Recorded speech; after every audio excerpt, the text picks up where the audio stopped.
Have you ever felt frustrated, overwhelmed, or stuck wasting time in admin instead of growing, leveraging, and scaling your business? Then this podcast is for you. Welcome to Delegate to Elevate, the podcast that's all about handing off what you don't need to do so you can focus on what you do best. So here's your host, Bonnie Schutz.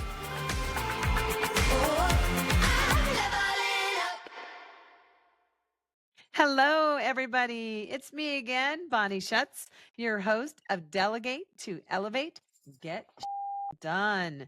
Please ignore the dog shaking behind me. Hey, it's life. It's working from home. It is what it is. Today, I bring an amazing guest on board with me. Her name is Justine Beauregard. She and I both belong to a female high-powered, high-vibe society. And that's how we met. And I saw her on stage and she just had my heart. I'm like, I have got to meet this woman and I have got to bring her on my show. So I just stepped out of my comfort zone and invited her to be a guest. So I'll read her little bio here, which is short and sweet, and we'll get into it. So Justine Beauregard has been an entrepreneur all her life. She got her start hosting puppet shows in her backyard for $5 a ticket. Yes. Love it. No lemonade stand for her. She had to be a little different. That's awesome. I think I did like we grew up on Lyle Drive, so we were the Lyle Drive Shakespeares, and we put on little plays for our neighborhood. I love it. Okay, so she is now she's now a host of a top 5% entrepreneurship podcast called People Over Profit, an award-winning sales strategist since 2007. Justine loves teaching other experts and entrepreneurs how to attract their best clients and close sales without feeling pushy. Yes, exactly what I need. I hate being a salesy guy. With her help, Justine's clients have generated over 10 million. You heard that right, 10 million in additional sales. And she's on a mission to fix that number in the next decade.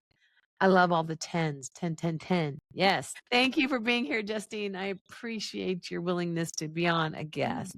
Thank you so much for having me. Absolutely. This is a 10 out of 10 experience already. Oh, well, thank you. I feel like it is anyway. You know, I'm 10 times older than I was 10 minutes ago. Sometimes I feel that way too. Right. Oh my gosh. So we had our little pre-recording chat, everybody, and we started chatting. We're like, let's just turn the record button on because this is all relevant, even if it's a little bit irrelevant. It's fun to talk about and share how we chat behind the scenes. So this is a podcast about delegation, and Justine, having been doing this entrepreneurship thing for so long, I know that she delegates stuff in her business, in her life, and from that sideways, upwards, down, her mind, her everything. I am sure that's how she got to be so successful. I give it all away. Yes, give it away, girl. Isn't that a song? Give it away now. Yep. I'm sorry, I break into song. I love that. Of course, then when you hear the song, you know what generation. Now that song's going to be stuck in my head for the rest of the day.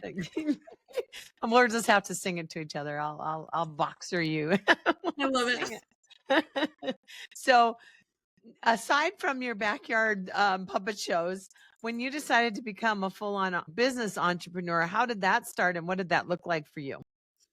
Oh my gosh. So it's so funny because I tell people I always wanted to be a business owner. My maternal grandmother was a business owner. She retired my grandfather at 43. She had multiple businesses. She was a founding women in electronics person. She had all these incredible real estate ventures. So like growing up in her energy, I was just like, wow, I want to be in control of my own income. I want to have things that I'm interested in and run them and have employees and build this empire. Like that was always a thought. And then I also, in the same realm, I was raised by a single mom who had multiple corporate jobs and struggled to pay the bills and was just trying to get by and had kind of instilled in me two different belief systems. One of them was, you're in control and you can do anything you want to do and be anyone you want to be. And then on the other side, she's like, but you don't want to be codependent because you can't rely on anybody else. And so you have to have stability and security and all of these things. So I kind of like toggled between these mindsets a lot. And when I graduated from college, I was like, I think I just need to get a job because I don't know how entrepreneurship How to even start. Yeah. like, I don't even know what to do. So I got a job and I worked for a really lame software company. Like, it was not a cool job. You read those romance novels or, you know, different, every one of them is a woman in her 30s living in New York City working at a publishing house. And you're just like, oh my God, that's totally going to be me. It was me. That's so mean. I was like, there was no hot guy in my office. Everyone was 50 and they all had a million kids. And it was just like, it wasn't hot, you know? And so I had this job and I was in marketing because that was my degree. And Wow. I was just like licking envelopes in an office all day. Like, it was also not. You're taking me back. And I was doing all these direct mail campaigns. And one day I was talking to the salespeople and they were like, your department sucks. And I'm like, why? And they're like, because you're not giving us any good leads. And I'm like, you're not good at closing the leads. Yeah. And so we were getting this argument. And I just said to my boss, I'm like, I could close these leads better than these guys could close them. And he was like, well, then why don't you work together? Like, and he was a great boss. He came to my wedding. Like, he was a fabulous, I think he went to high school with Bono. He's from Ireland, like, super cool guy. Cool. And so I worked at this job and I created my own title. I said, I'm going to give myself my own title, marketing and sales liaison, because it just sounded like a spy. Boutique, yes. Yeah, Very cool. bougie. Yes. And every job I had after that, I started being this person who bridged the gap between marketing and selling. Because I'm like, every time I go into a company, it's contentious between the two departments. Sales doesn't think marketing does enough. Marketing doesn't think sales is good at their job. Everybody's fighting over everything. Why don't I bring them together? And it was awesome. And after a certain period of time, I was in a lot of companies where mergers and acquisitions, they were startups, small businesses. There was a lot of movement going on. And every like 8 months to a year or a year and a half, they would be acquired or merged with somebody. And then things would change. And I'm like, well, I don't like this management, or I don't want to move to Florida, or I don't want to do this thing. And so then I got kind of a pull that I needed to do something else, something where I was now married. I didn't have kids at the time, but we were thinking about having kids. And I said, I want something that's more stable. I want something that's more meaningful. I don't know what that looks like. And so I ended up just taking a total flyer and applying for a director level position at an educational nonprofit. And I got the job over like very many experienced people. Okay. And I got this job and I loved part of it, but it was like the environment I wanted and the people that I wanted. But it wasn't the role that I wanted. I missed the sales and the marketing and the creativity and the problem solving and all of that. So it's a lot of like shaking hands, kissing babies type of thing. Right. Which I'm like, I could do that, but it just wasn't challenging me enough. And so then I thought, I don't know, like, do I stay in this career? And then I got pregnant. And I said to my husband, there's really good benefits. What do you think? I was the breadwinner at the time. And he's like, you don't love this job and you didn't love the other jobs. And frankly, you've always said you wanted to have a business. So why don't you just start your own business and we can run the budget and we can figure out what we need you to make and we can take it slow. Like, you don't have to be $100,000 business owner in a year. Like, we could just start off really small. And so we did that. And the first few months I made no money. And I was like, well, this is really hard. This is exactly what I thought it was going to be.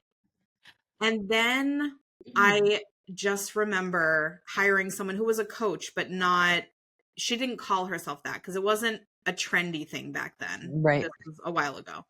And she said, what are you great at? And I'm like, honestly, like, I'm great at cold calling. Like, I'm really good at that. And she was like, why don't you just cold call people? Nobody wants to do that. And I was like, okay, yeah, I'll just do that. So then I just picked up the phone and I called this guy and I said, hey, I think I could make your website a lot better and I think I could help you get more sales. Do you want to talk about that? And he was like, sure. And then we had a conversation and I sold him a $3,000 package over the phone. And I was like, oh my gosh, I'm going to be a millionaire. I am This is great. fun. Like, Yeah. And it didn't work out like that. It was a very slow burn. You know, I worked with him for like 6 months. I got him up to $70,000 in recurring monthly revenue. Nice. We really like built his business. He had me do some outside sales for him, and I was able to get commission on those things and start to bring in a decent amount of money. And I was working for some other companies he had referred me to, and I slowly built the business. And it was very much like the overnight success is not an overnight success type of story. It took years of just burning it all down and building it back up and creating different offers and testing different audiences and niches and value props and all of the things and delegating to get to the point where I was like, okay, now I actually have a thriving business, a business that operates on my terms, in my hours, makes the money that I want to make, supports my family in the way I want to support it, and gives me everything that I need. But, you know, it took a decade. Love that. I didn't realize how much we have in common. So first of all, yay to single moms. I was a single mom for 10 years. Yay to freedom, man. Yay to making the decision, both of us, to leave corporate and do what we want to do on our own terms, put as many hours as we want in and do what we love and delegate the rest. Amen. That's what this podcast is about.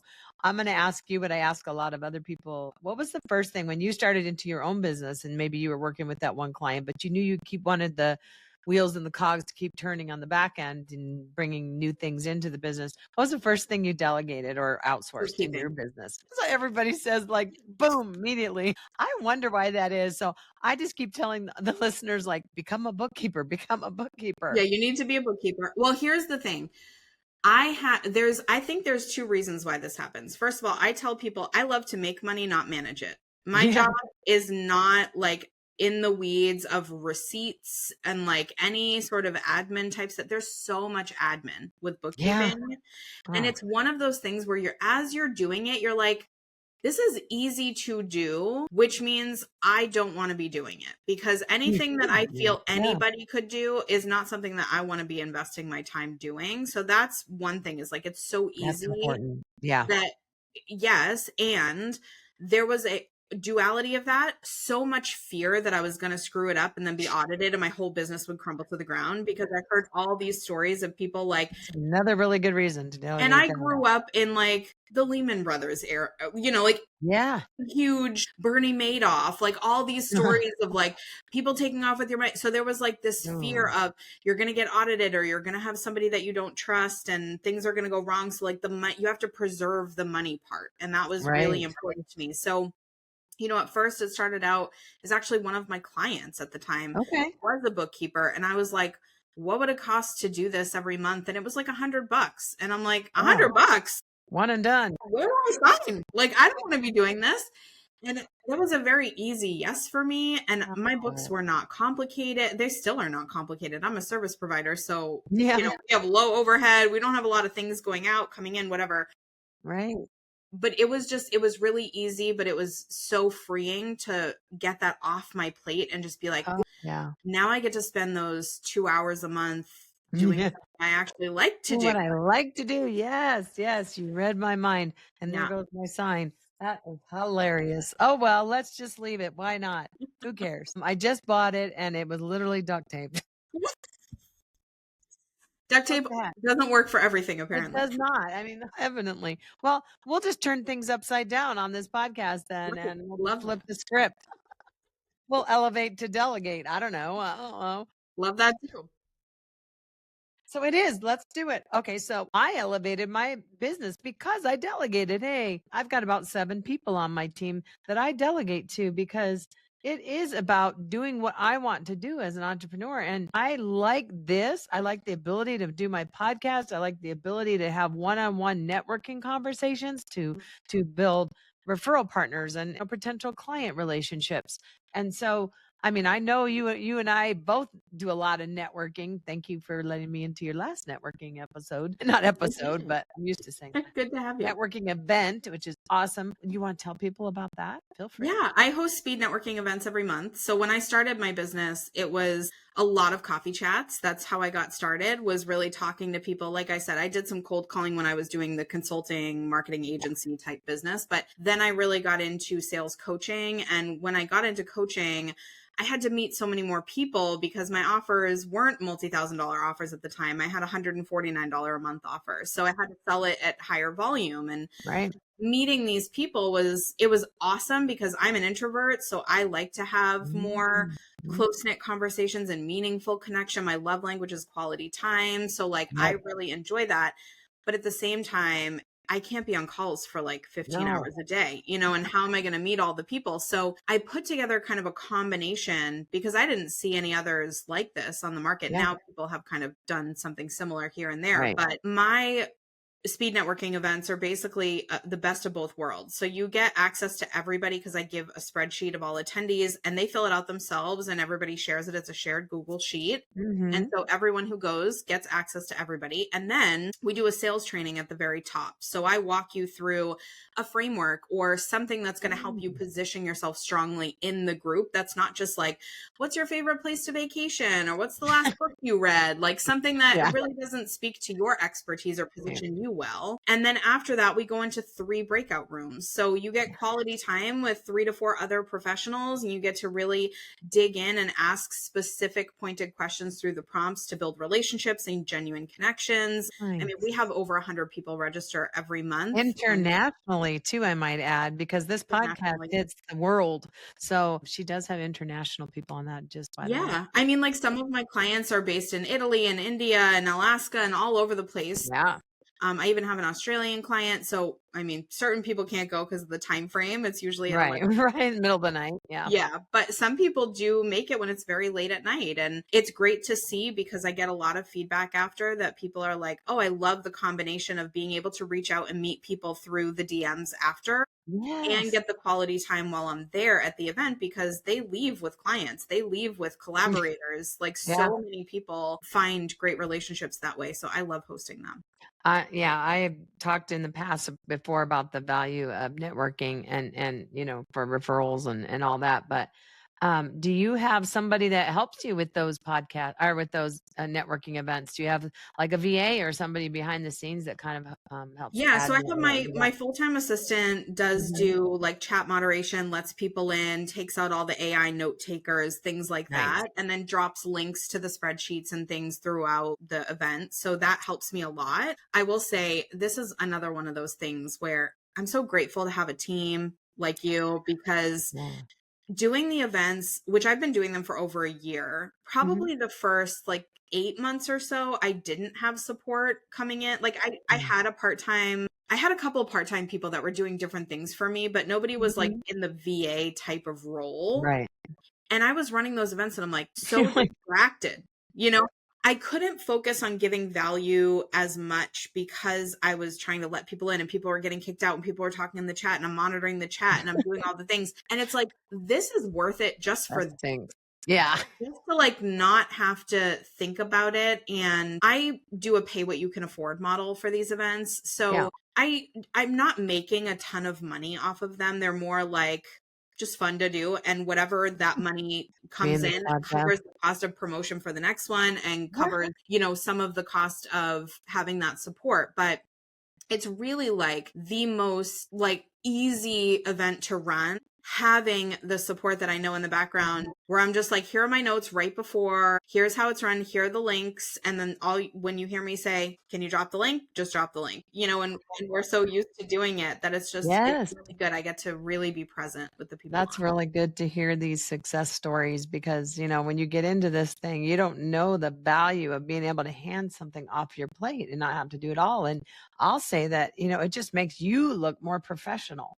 Like you've got your together, know what you're doing. And because of delegation. And I mean, if you had any tips for people that are kind of like, what I talk about a lot is the delegation spectrum. Like some people are really good. They can lift the 10-pound weight.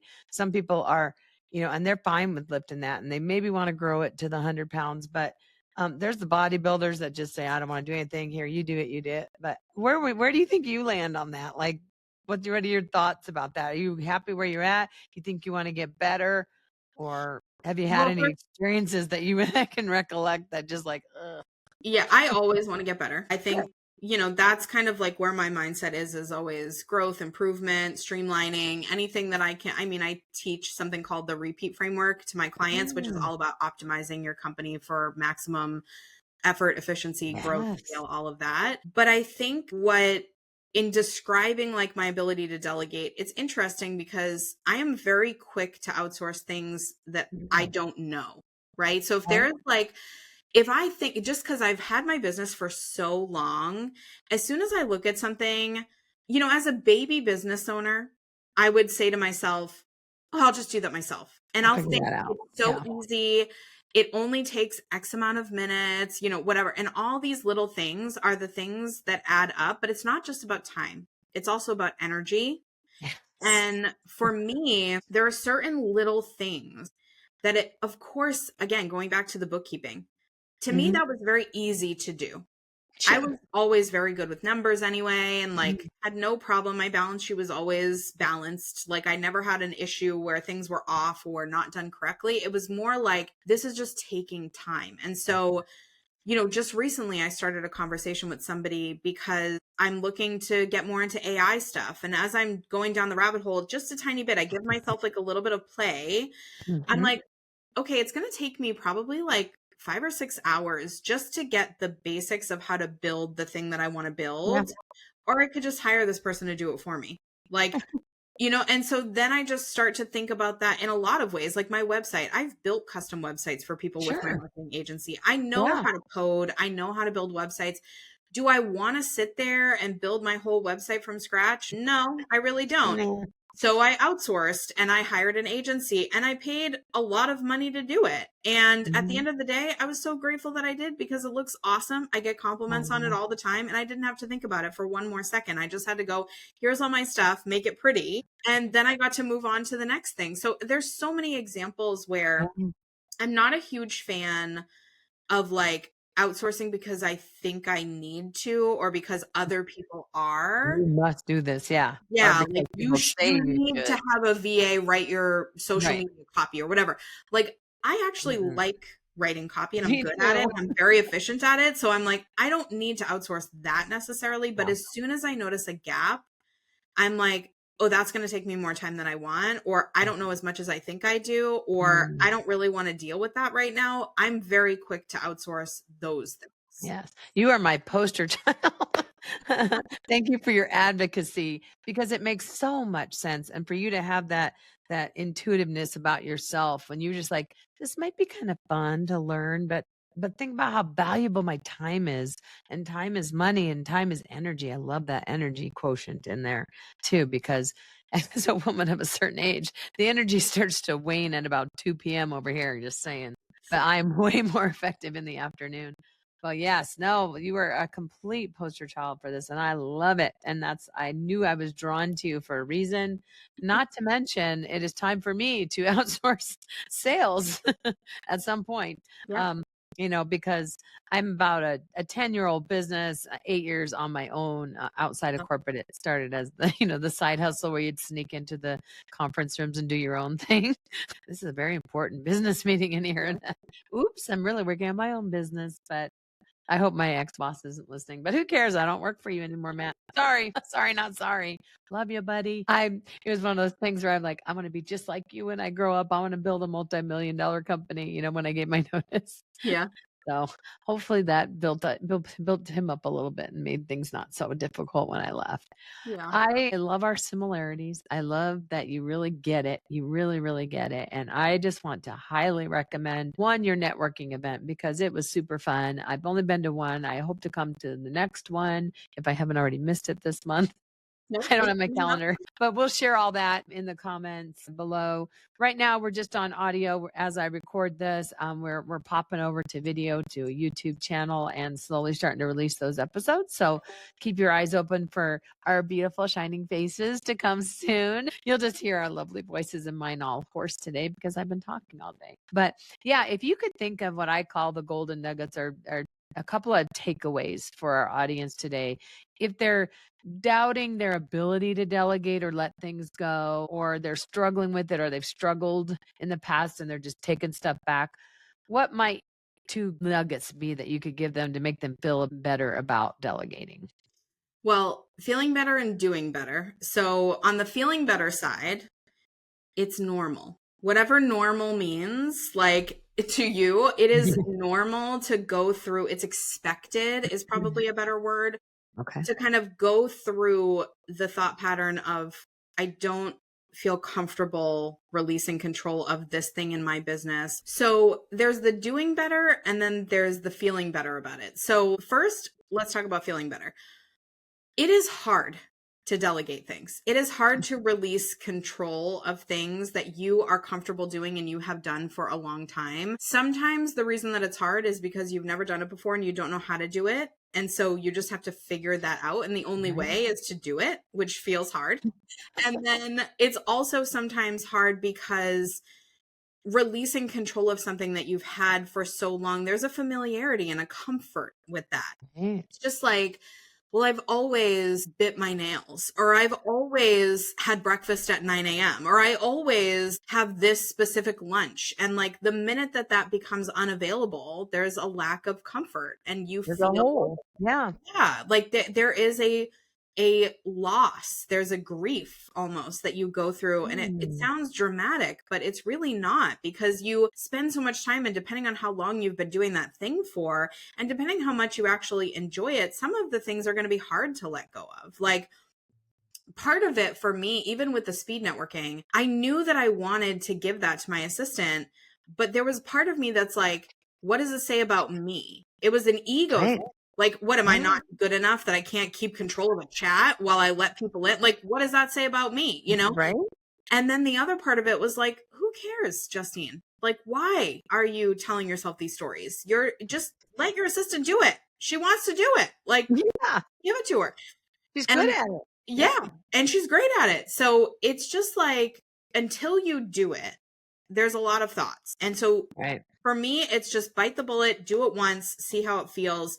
You don't have to commit forever and ever. It's not like as soon as you decide, because this was my mindset that helped me a lot.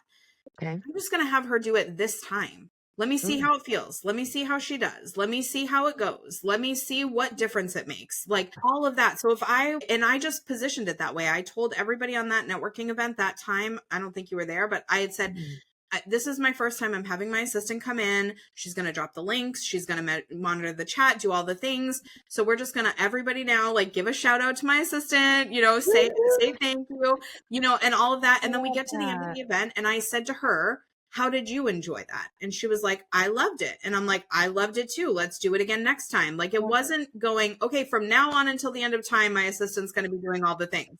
Yes. Oh my God. That's a great tip. Yeah. Yeah. So there was that part of it. And then in terms of like doing it, what I find, a lot of people do not know how to delegate well, right? No. So we think in our head, I'm just going to outsource whatever it is. Like I'll outsource my podcast production, right?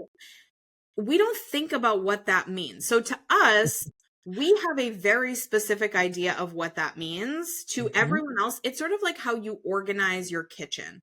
When someone comes over to your kitchen, Your mother-in-law comes in. Why do you have your forks by your like oven mitts or whatever? Yeah. And you're just like, because that makes logical sense to me. But to someone else, they're like, no, the forks need to be next to the utensils and these two drawers need to be side by side. And like the way that you've organized it makes no sense. And it's just how our brains operate differently. So when we think I'm just going to outsource this thing, we have an expectation. And my favorite definition of happiness is it's the delta between expectations and reality. Yeah. That's it.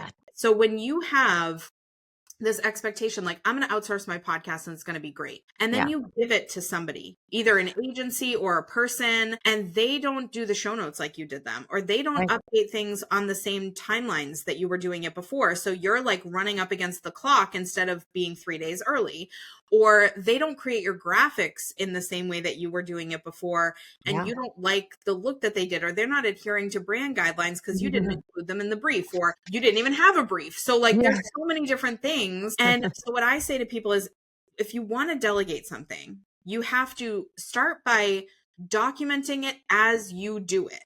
So it could be as messy as just a screen record on Zoom or whatever tool you use, and just being like, okay, if you can do this, do it. If you can't, then don't. But I like to do a voiceover walking through how I'm thinking and what I'm doing as I'm doing it. So I'm like, okay, first thing I do is I pull up this website. I'm going to drop that in the chat. So this is the website I go to. These are the login details. This is where I go. I click on this button. I go over here. I do this. And then once I finish the whole process and I have that Zoom file, I drop it into a Google Doc and I have it in order, and I transcribe all the instructions and I put it in messy and I give it to my assistant.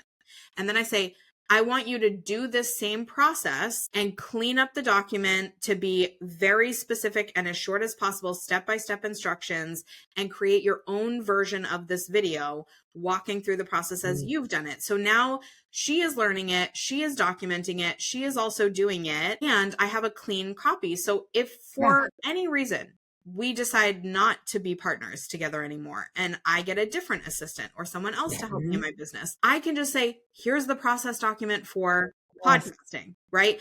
Now they can take it over. But I think what normally happens is people would either go, okay, I have no idea how to outsource this. So they put their head in the sand and they don't do it. Or they say, I need to get this off my plate, and they're in a hurry and they don't document anything and they just give it to somebody. And then there's a lot of miscommunication, errors, problems. And then they tell themselves as confirmation bias and reinforcement of their own belief, this is a bad idea. See what happens when I outsource? Everything bad happens. This breaks, that breaks, the other thing breaks, nothing goes well.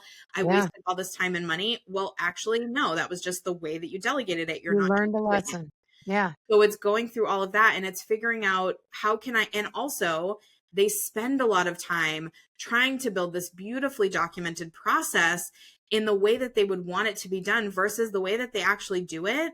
And so they waste a lot of time instead of overlaying the recording with doing the actual work. So you're saving time. They're like, oh, this took 10 hours out of my week because I had to record it 15 ways and edit the video and make all these beautiful impressions. How long did it save you in the year? Yeah. And it's like, that's not how to do it. So this is just the way that I found to delegate things effectively. But I love the process of just documenting it while I'm doing it and then having someone else document it again while they do it, because they learn quicker. Any gaps are covered. Everything is documented for the next person. And you get to, if you wanted to, and you're not used to delegating, you can always take back control of that process for one time, following their process to make sure that it's done correctly. Because either way, it's getting done, just to validate and make sure this person that I'm trusting to do it has truly documented it the right way. It is done correctly, all the things. And you could even delegate that to like a project manager or somebody else that's like mid-level. Let's call this episode like try once, document, document, document. And then you'll find success. We'll call this episode Make More Money Smarter. Yeah. I mean, like, do stuff to, document that stuff. And we've talked about SOPs on other episodes, and you've just kind of driven it home for me, and realizing that I don't have them all written up. But I love Loom videos. I love audio clips. Those are just valuable tools in my arsenal that I use, and I think are really, not only are they good in when people are seeing what you're doing, but they're getting your tone. And I'm really all about tone. Like, you're not being this saying, do it this way. Excuse my language, everybody. Beep, beep, beep. And here's another thing too. Yeah, please. I started doing this before I had assistants. I started doing this before I outsourced, just for myself, because I would find myself going, how did I do my podcast last time? Like, wait till you get a little older.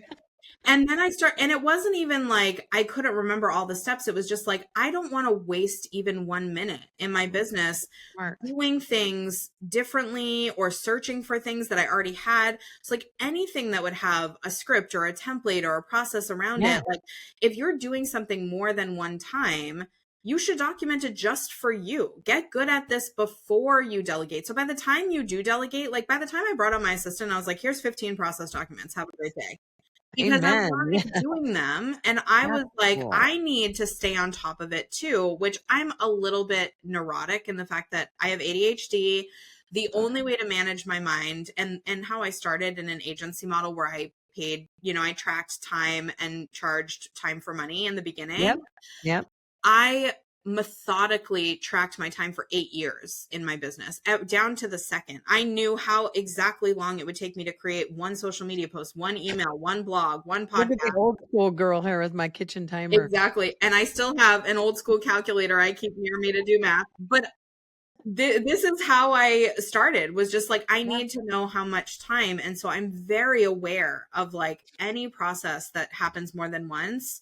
I will waste time if it's not documented, because I will forget that step, or I will not know where that thing is. And it's so easy while you're doing it to document it, because you're doing it. So just grab the thing and pop it. It does not need to look pretty. It just needs. That's where you could start. If you're just a person that's just about to start a business and you know that you're eventually going to have to delegate, I would take her words, heed her words, people, because that's not something I did. And I'm like wishing like heck that I had, because it all just stayed up in the old head, which now is a bit of a brain fog. And I have to use, I always say I have a Rolodex and they're going to go find the card to remember things. But oh my gosh, I'm going to close this out here if you don't mind, but I'm going to tell everybody that Justine's a very impactful person. She really leaves a good impression on the people she speaks to and who get to listen to her speak on stages, on her podcast, during her networking events. So be sure you get in touch with her if you need some help in any of her zones of genius, which are multiple, I see. But yes, we will share all the details about her on our YouTube channel. I hope that if you would leave me a comment, if you heard something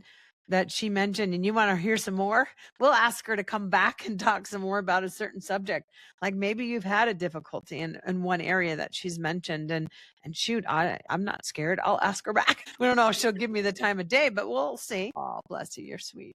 But yes, thank you so much for being here today, Justine. And I hope my sign falling down and all the funny little goofy things that happened to us today come out just beautifully in the end, because of my delegated team on the backside of this podcast, because they are rock stars. So I hope you all will subscribe, share Delegate to Elevate with your friends and family and colleagues, and leave us a review. Let us know how we're doing. But go out there, delegate to elevate, and get your done. Thanks. Bye, Justine. So that's it for today's episode of Delegate to Elevate. Head on over to Apple Podcasts or wherever you listen and subscribe to the show. One lucky listener every single week that posts a review on Apple Podcasts or iTunes will win a chance in the grand prize drawing to win a $15,000 private VIP day with Bonnie herself. Be sure to head on over to delegatetoelevatepodcast.com. That's with the number 2. And pick up a free copy of Bonnie's gift and join us on the next episode.